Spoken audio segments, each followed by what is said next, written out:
Chip Franklin on KGO 810. Joining us right now is part of our Commonwealth Club of San Francisco, which is the nation's oldest and largest public affairs forum. This is our Explain It to Me Like I'm Five, where we talk about issues of importance, we think. And like, the Commonwealth Club, they talk about issues of importance of membership, community, and nation. And you can check it all out at commonwealthclub.org. Joining me right now, she's a certified consulting hypnotist with the Bay Area Hypnotherapy, and her name is Lynn Swearingen. Lynn, hi. Hi, Chip. All right, get Thank right you on for that having microphone me. for me. There you go. Okay, how's that? Is That's that better? perfect. We're like Elvis Listen to Presley you. now. All right. All right, so let's just, what exactly is hypnosis? Hypnosis is nothing more than a daydreamy meditative state. People get thrown off by the word trance, but it's a daydreamy meditative state, a focused state of concentration that you go in and out of all the time. Oh. You may not realize this. Yeah. See, It's like you're the driving surprised. thing he was talking like about. The driving thing, yeah. Whenever you're doing something, it's a focused state of concentration. You're focused like a laser beam.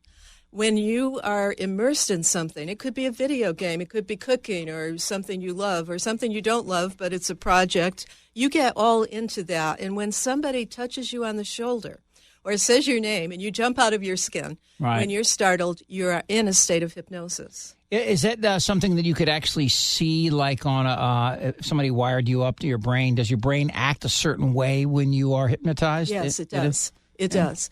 Right now, you're in beta brainwaves. Your brainwaves are measured and show how quickly electricity is circulating in your brain. Oops, sorry. So you're in beta brainwaves right now. Brainwaves going really fast because, believe it or not, you You don't know me, obviously. you get 500 million bits of information sensorily into your eyes every second of the day.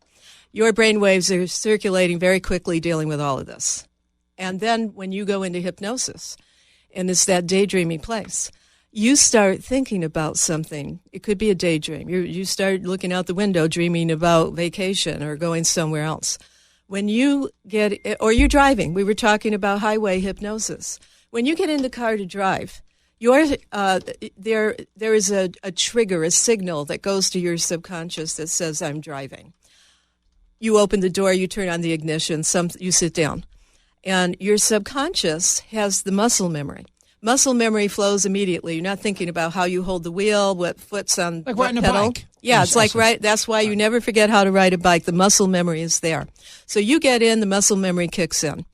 And if you're going to a place that you know, if you're going to work, to the store or school, some home, when it's someplace that you've been, you will naturally fall into this kind of a trance-like state. It doesn't happen if you're looking for highway signs, you're afraid you're going to get lost, you're highly alert. But no, you're going somewhere you've been before, and you start to daydream, you start thinking about a problem you have or something you need to do.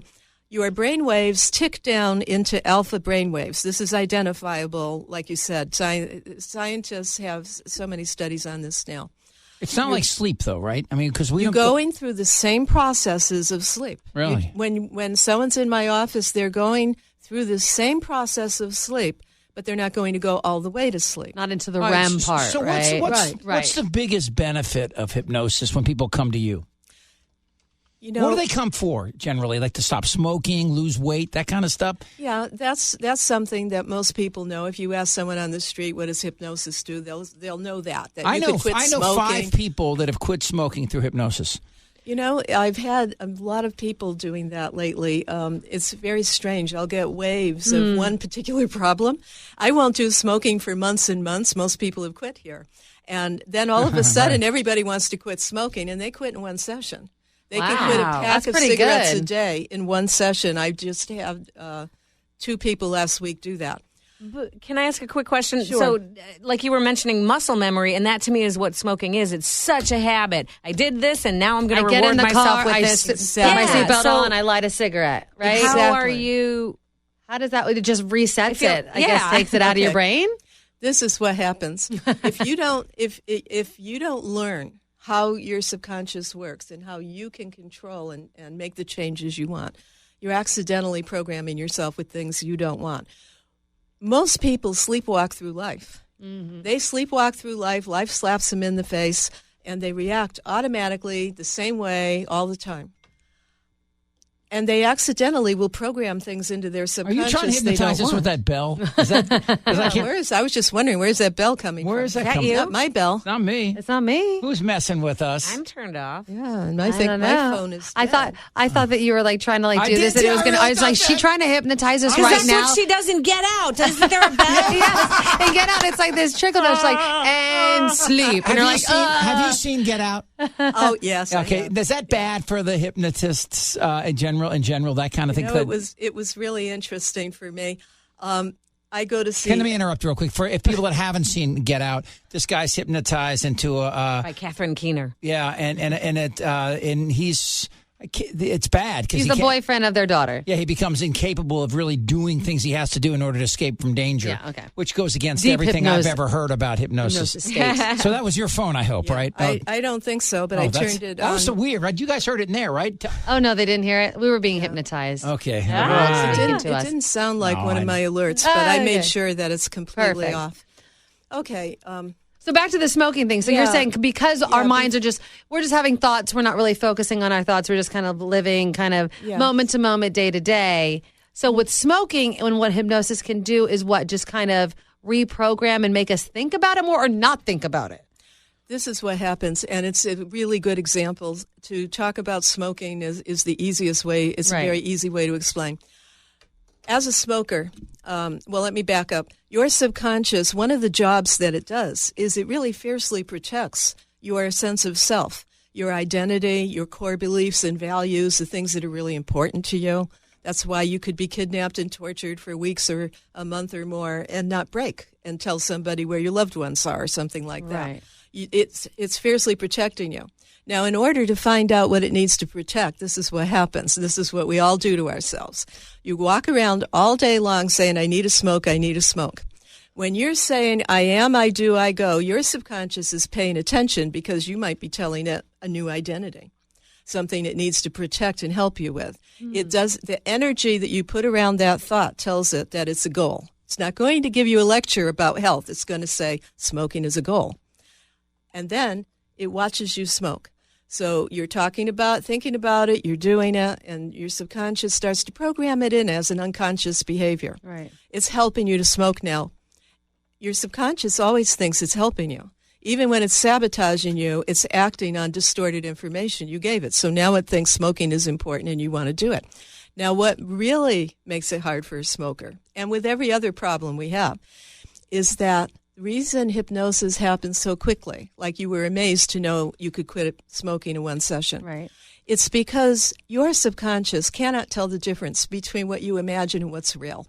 When you're imagining something, and this is proven in neuroscience, there is so much science backing this up now in so many ways that, Chip, they can study and see what's happening in these different brainwave patterns and what's you're doing.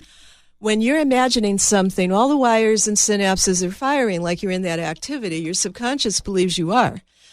This is why athletes use it so much to improve their game or their stroke or whatever. They're practicing in their mind, and they will tell you that their body begins to move. Right. The visualization of it all. Everything clicks in. So now you're imagining, where am I going to get that next smoke break, too?